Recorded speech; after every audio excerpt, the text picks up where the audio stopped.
Маргарита Насырхановна, у вас есть вопросы? Можно один уточняющий вопрос? А вы бездействие мэрии обжаловали, да, в суд? Конечно, обжаловали. Мы же их привлекали какими способами только не могли. Даже судебный исполнитель и прокуратура Свердловского района выписывала им предписание о выполнении тех резолютивных условий, которые указаны в решениях судов. И мэрия при этом имеет у нас некий иммунитет, что ли. Мы так и не смогли заставить или оштрафовать начальника, или что-то сделать. Все это не могут сделать, боятся. Нет, даже судебные исполнители. Извините, можно уточнить вопрос? Можно сидя. Вот именно, чтобы вам было удобнее, Спасибо. можно сидя. Вот бездействие именно в отношении этого решения об отказе вам предоставлении. То есть они же должны были последовательно издать решение свое мэрии, которое можно будет потом впоследствии в суде обжаловать. Вот Понял ваш вопрос. Значит, что происходит во внутреннем, так сказать, во внутренней процедуре мэрии? Немножко стоит знать о ее устройстве. Там существует уполномоченный орган, да, которым является ДУМИ, Департамент управления муниципальным имуществом, а внутри него есть комиссия.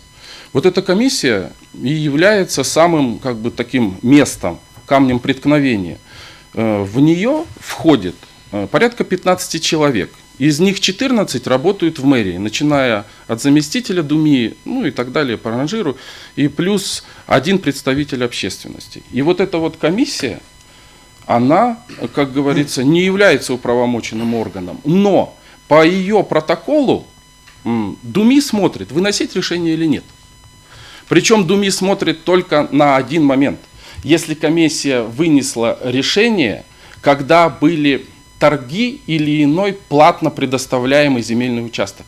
Если как нам положено бесплатно, на безвозмездной основе, они вообще не стали выносить никаких решений.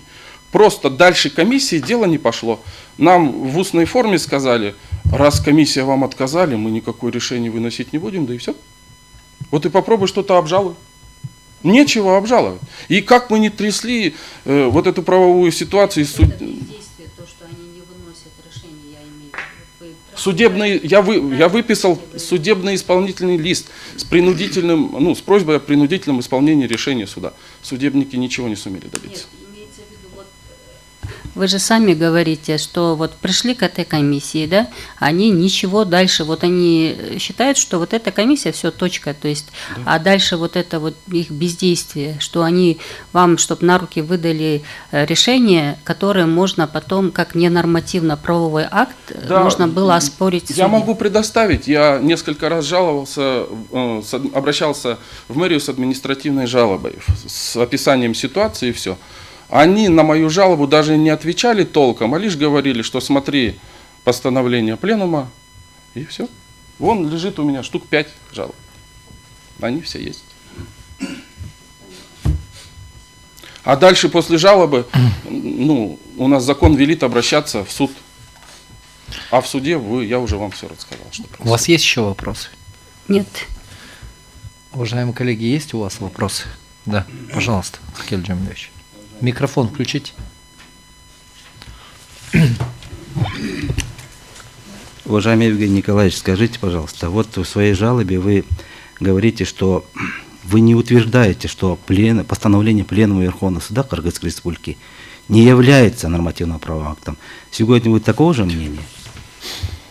Уважаемый суд, моя позиция схожа с той позицией, которая была вынесена в определении о принятии нашего заявления к конституционному рассмотрению. Я просто скажу своими словами. Постановление пленума, возможно, действительно написано для узкоспециализированной группы и судей, но те решения, которые выносят наши суды, они касаются неопределенного количества граждан и юридических лиц, физических лиц, чьи права будут прекращаться, продолжаться или изменяться.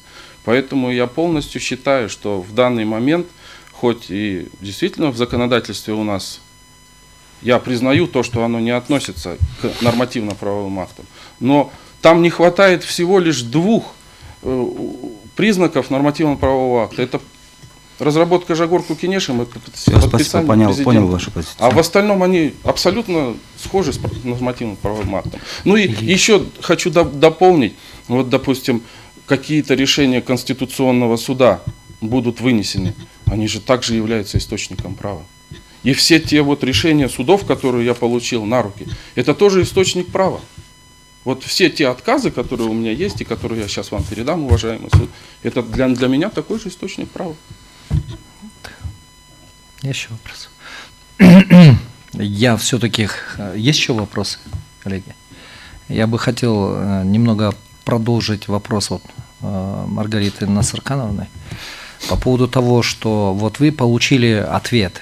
То есть в своих административных жалобах вы требовали, ну и просили о вынесении какого-то внятного решения со стороны вот, органов мэрии. Конечно. Вы от них получили ответ. И как раз Маргарита Насыркановна этот момент и имеет в виду. То есть фактически они, ну, скажем так, это показатель именно бездействия, да, которое, в общем-то, может стать предметом судебного разбирательства. Вы таким образом ставили вопрос вообще перед судами или нет? Именно таким образом.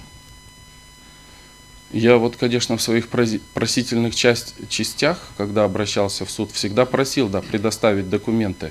А отменить отказ просил всегда и в Ленинском, и в административном.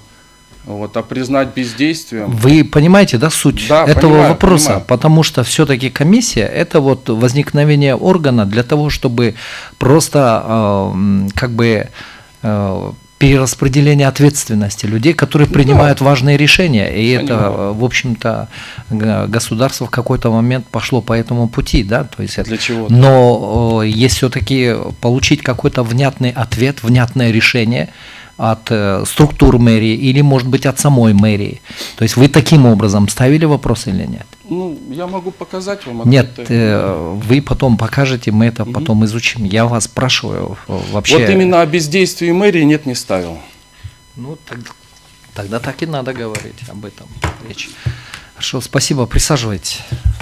Так, а документы как передать можно? Да, через секретаря передадите. Вот 2 экземпляра или 3 вот есть, они абсолютно одинаковые. Решение о приобщении будет принято после изучения этих документов, их большой объем слишком.